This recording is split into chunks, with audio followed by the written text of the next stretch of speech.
Здравствуйте, я Ирина Воловик. Недавно перебирала свои вырезки и нашла вот такую вырезочку из журнала ЗОЖ за 1999 год. Дочь забыла про кашель, а знакомая про псориаз. Поселенка из Карачаево-Черкесии просит дать совет, как вылечить от удушающего кашля девочку 4 лет. Я знаю очень хороший рецепт, думаю, он поможет многим читателям. Этот рецепт действительно великолепен, и он действительно помог очень-очень многим. Прошло уже почти 20 лет этой бумажки, и это ксерокопия. Видите, тогда на работе мы действительно многим отксерили этот рецепт, и он пользовался очень большим успехом. Этот рецепт помогал практически всем, причем даже от застарелого, лающего и удушающего какого угодно кашля. И я буду рада, если он кому-то тоже поможет. Я вскипятила молоко и наливаю в стакан.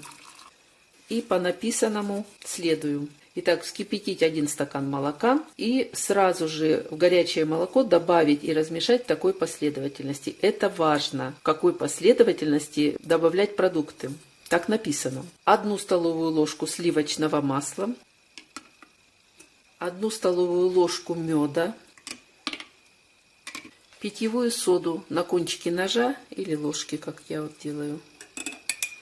Все это размешиваем. Далее нужно взять сырой желток 1 яйца. Сначала его перемешать и влить сюда. Продолжать перемешивать.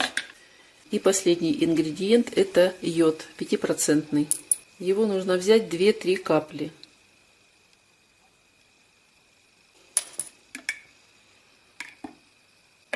И коктейль готов. Он получается очень приятный на вкус. Детям пить по полстакана 3 раза в день в теплом виде, а взрослым по стакану. И пить до тех пор, пока кашель не уйдет. Кому-то, может быть, и 2 дней достаточно будет, а кому-то и побольше. Если кашель застарелый, то, естественно, дольше придется полечиться. Будьте здоровы, до новых встреч!